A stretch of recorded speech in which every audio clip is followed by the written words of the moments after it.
اس کا ٹامی چیخ پکار رہا تھا۔ بلے نے کتے کو چھوڑ دیا، یوبے نے بلے کی دم نہ چھوڑی۔ ہمیں توقع نہیں تھی کہ یوں بھی ہوگا۔ ہوا یہ کہ بلا پیچھے مڑ کر اچھلا اور اس نے ایک پنجہ یوبے کے پیٹ میں اور دوسرا پہلو سے ذرا پیچھے گاڑ دیا اور منہ اس کے کولے پر ڈال دیا۔ یوبا چیخ اٹھا، ہم سب گڑھے میں کود گئے، لیکن ٹامی نے کام کر دیا۔ اس نے اگلی ٹانگیں اٹھا کر بڑی تیزی سے بلے کی پیٹھ پر پنجے مارے، پھر بلے کی ایک ٹانگ منہ میں لے لی۔ بلا یوبے سے الگ ہو گیا۔ ٹامی بلے کو جھنجھوڑ رہا تھا، بھنبوڑ رہا تھا۔ ہمارے دو ساتھیوں کے پاس ڈنڈے تھے جو انہوں نے بلے پر برسانے شروع کر دیے۔ بلا بے جان ہو گیا۔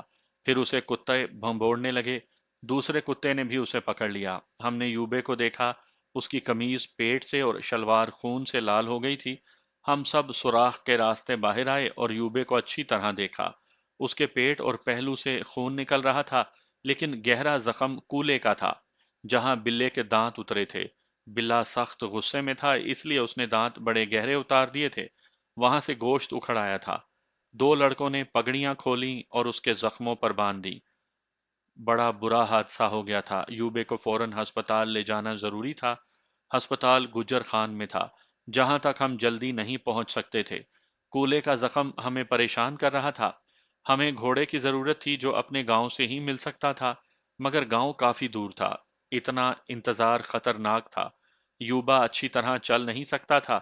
اس کا حل یہ نکالا کہ سب سے پہلے میں نے یوبے کو پیٹھ پر ڈالا اور چل پڑے۔ ہمیں تیز چلنا تھا۔ یوبا تندرست اور توانا جوان تھا، وزن معمولی نہیں تھا، تیز نہیں چلا جاتا تھا۔ سب اسے باری باری اٹھاتے تھے۔ بڑی مشکل سے ہم پہلے گاؤں تک پہنچے، لیکن یہ گاؤں یوبے کا سسرال تھا۔ اس کی بیوی گلو اسی گاؤں میں تھی۔ اس گاؤں میں ایسا کوئی خطرہ نہیں تھا کہ یوبے کے دشمن اسے مار ڈالیں گے، لیکن ویسے ہی وہاں رکنا اچھا نہیں لگتا تھا۔ یوبے نے بھی کہا کہ وہ اس گاؤں میں نہیں جائے گا، لیکن اس کی حالت دیکھی تو ہماری گھبراہٹ زیادہ ہو گئی۔ اس کے کولے کے زخم پر جو پگڑی باندھی تھی وہ خون سے لال ہو گئی تھی۔ خون جلدی رکنا چاہیے تھا اور ہمیں گھوڑے کی ضرورت تھی۔ مجبوراً اسی گاؤں میں رکنا پڑا۔ اگر یہ مجبوری نہ ہوتی تو بھی ہم رکنے پر مجبور ہو گئے تھے، کیونکہ گاؤں کے باہر کئی آدمی، عورتیں اور بچے گھوم پھر رہے تھے یا اپنے کاموں میں لگے ہوئے تھے۔ کھیتوں میں ہل چل رہے تھے۔ ہمیں دیکھ کر یہ سب لوگ دوڑے آئے۔ کسان ہل چھوڑ کر آ گئے۔ انہوں نے جب دیکھا کہ ہم نے ایک زخمی کو اٹھا رکھا ہے تو ان میں بھگدڑ مچ گئی۔ کئی آوازیں سنائی دیں، چارپائی لاؤ، پانی لاؤ، دودھ لاؤ۔ ایک ہی بار تین چار چارپائیاں آ گئیں، پانی بھی آ گیا۔ یوبا بری طرح پیاسا تھا۔ اب لوگوں نے دیکھا کہ یہ تو ان کے گاؤں کا داماد یوبا ہے۔ اتنے میں گاؤں کے باقی لوگ بھی اکٹھے ہو گئے۔ یہ خبر یوبے کے سسرال کے گھر میں بھی پہنچ گئی۔ یوبے کا سسر اور گلو کا بڑا بھائی آ گئے۔ ہم گاؤں والوں سے کہہ رہے تھے کہ ہمیں گھوڑا یا ٹٹو دے دیں تاکہ ہم یوبے کو جلد ہسپتال پہنچائیں، لیکن گاؤں کے بزرگ کہتے تھے کہ سیانہ آ رہا ہے، وہ زخموں کی مرہم پٹی کرے گا۔ وہ کہتے تھے کہ اتنی دور ہسپتال تک پہنچتے اس کا خون نکل جائے گا۔ دیہات میں حکیم کو سیانہ کہا جاتا تھا۔ اس دوران ایک اور مشکل پیدا ہو رہی تھی۔ یوبے کا سسر اور بھائی کہہ رہے تھے کہ وہ یوبے کو اپنے گھر لے جائیں گے۔ میں آپ کو سنا چکا ہوں کہ یوبے کے خاندان اور اس کے سسرال کے خاندان میں خونی دشمنی تھی، یہاں تک کہ ان لوگوں نے اپنی بیٹی گلو کو اپنے گھر بٹھا لیا تھا، لیکن دیہات کے دستور اور قدریں کچھ اور بھی ہوتی تھی۔ یوبا چارپائی پر پڑا تھا۔ گاؤں کا کوئی آدمی پانی کے بعد یوبے کو دودھ بھی پلا چکا تھا۔ جب یوبے کے سسر نے کہا کہ وہ یوبے کو اپنے گھر لے جائے گا تو یوبے نے انکار کر دیا۔ گلو کے بھائی نے یوبے سے کہا کہ وہ ان کے گھر چلے۔ تمہارے گھر کے پانی کو میں حرام سمجھتا ہوں، یوبے نے کہا۔ مر جاؤں گا، تم لوگوں کے ہاتھ سے پانی نہیں پیوں گا۔ سسر نے ہماری طرف دیکھا تو ہمارے پاس آ گیا۔